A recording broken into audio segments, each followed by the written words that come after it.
to get my back blown out in peace. You think I got time to talk about a divorce that's a year old? It started with a slammed hand against the mediation table, papers rattling as the mediator froze, her carefully rehearsed script of calm neutrality torn apart in an instant by the sharp echo of Teyana's voice cutting through the room like a blade. "You'll never see my kids again if you keep this up." In that single moment, every lawyer, every assistant, and even Aaron Pierre, who had been sitting quietly at the far end of the table, realized this was no longer a conversation about compromise. It was about to spiral into something no one in that room could control. For weeks, whispers had built this mediation up as the final chance for Teyana Taylor and Iman Shumpert to salvage some form of peace, before dragging their war into a courtroom where a judge would carve decisions into law. But peace was never really in the cards, not when love had curdled into betrayal, not when trust had been shredded beyond repair, and not when two little children sat at the center of an emotional tug-of-war being fought on the sharpest battlefield of all, parenthood. And certainly not with Aaron Pierre's quiet, looming presence changing the air every time he shifted in his chair. To understand why this room burned with so much tension, you have to rewind the story. Once upon a time, Teyana and Iman were the couple people looked at and said, "That's what love looks like." They were celebrated, stylish, young, magnetic. From reality shows to music videos, from NBA sidelines to red carpets, they were adored as a power couple, a team that seemed unstoppable. But behind those glossy smiles and curated Instagram posts were long nights of distance, hushed arguments behind closed doors, and whispered rumors of infidelity that clung to them like smoke. By the time their separation became public, fans weren't surprised, but they were crushed. Still, what's happening now is so much bigger than a failed romance.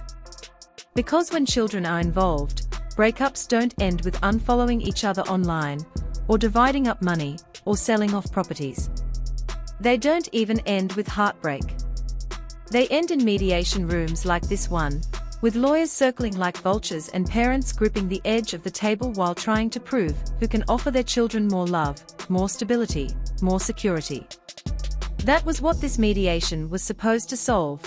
A quiet negotiation before the court got involved, a chance to avoid a war. But from the second the session began, nothing felt quiet. Teyana entered with her lawyer, calm but fierce, her shoulders squared like a soldier marching into battle. Across from her sat Iman, his jaw clenched tight, exhaustion sitting heavy on his face like he hadn't slept in days. And then there was Aaron, silent, watchful, sitting just far enough back to be technically uninvolved, yet close enough to make his presence unavoidable. The mediator tried to lay down ground rules, her voice even and professional, no interruptions, respectful communication, a safe space for both parents to voice their concerns. It sounded reasonable, but reason had no place here. The second Iman leaned forward, his voice edged with frustration. The room shifted. "I just want more time with my kids. I'm not asking for anything crazy. I just want to be in their lives the way a father should be." His words were raw, almost pleading, but Teyana's response came sharp, clipped, almost rehearsed. "And I want my kids to be safe. I want them to have stability. I want to know that when they are with you, they are not in the middle of chaos." The tension snapped like a live wire.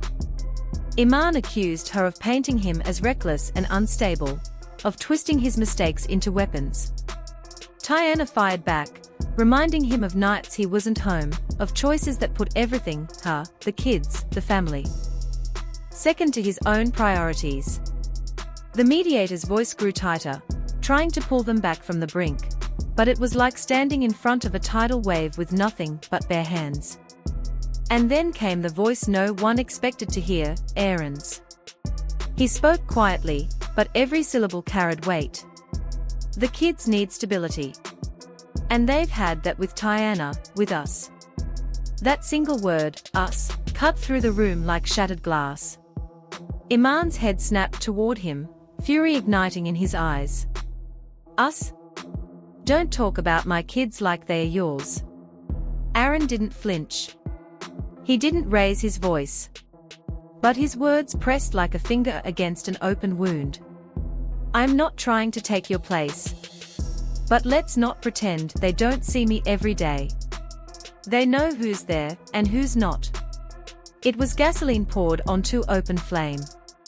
Iman slammed his palm against the table so hard that pens rattled, and his lawyer leaned in, whispering urgently for him to calm down. Teyana's attorney jumped in, insisting Aaron was only supporting Teyana, not attempting to parent. But the damage was already done. The very suggestion that another man was being seen as stable in his children's lives shattered what little composure Iman had left. And that's when Teyana broke. Because for her, this wasn't about Aaron versus Iman. It was about years of sacrifice. Years of carrying the family's weight on her shoulders while feeling unseen. Years of trying to keep everything together while watching it fall apart. And now, sitting across from her ex-husband, who seemed to be fighting not just for visitation, but for control, something inside her cracked. Her voice rose, thick with anger and pain. "Don't sit here and act like you were there. Don't sit here and act like you carried what I carried.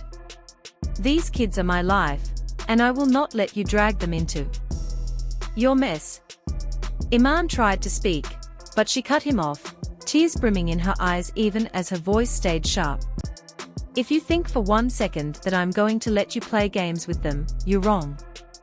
You'll never see my kids again if you keep this up." And with that, she pushed her chair back so hard it screeched against the floor, grabbed her bag, and stormed out. The slam of the door behind her was louder than any argument that had come before. What followed was chaos. Iman sat frozen, his hands gripping the edge of the table, as though it was the only thing holding him up. His lawyer leaned close, murmuring that legally Teyana couldn't just cut him off, that visitation rights weren't something she could erase with anger. But the words slid off him like rain on glass. Because this wasn't about legalities, it was about the crushing fear that his kids were slipping further and further out of his reach. Aaron leaned back in his chair, unreadable.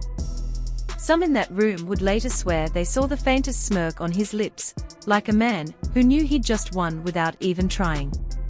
Others insisted he looked uneasy, as though realizing his words had triggered the explosion that sent Teyana storming away. Whatever the truth, one fact remained: his presence had changed everything. And Iman knew it. When the story leaked, the internet detonated.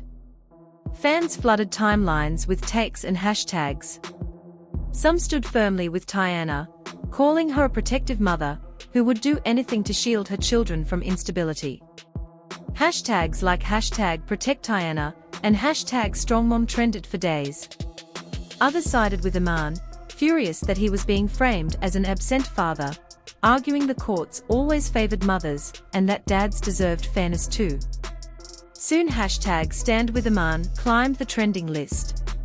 Talk shows and blogs called in legal experts, who reminded audiences that Teyana's threat carried no actual legal weight. If a court order existed, she couldn't just cut Iman out. But even those experts admitted judges paid attention to these meltdowns.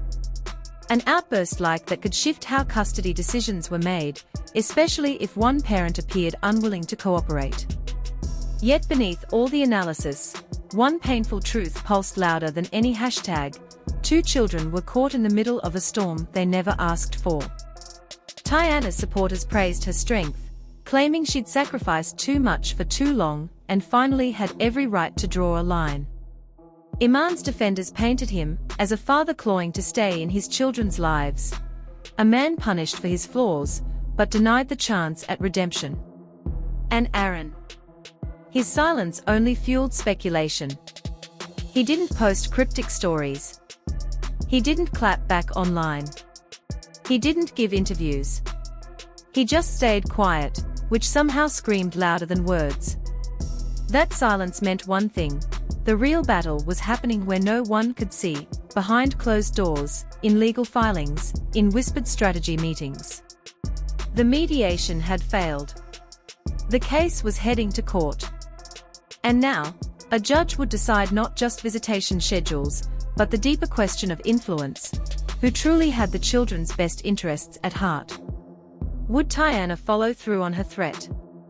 Would Iman fight harder, willing to take the battle all the way to trial? And would Aaron's role grow, or would his involvement backfire spectacularly when laid bare before a judge?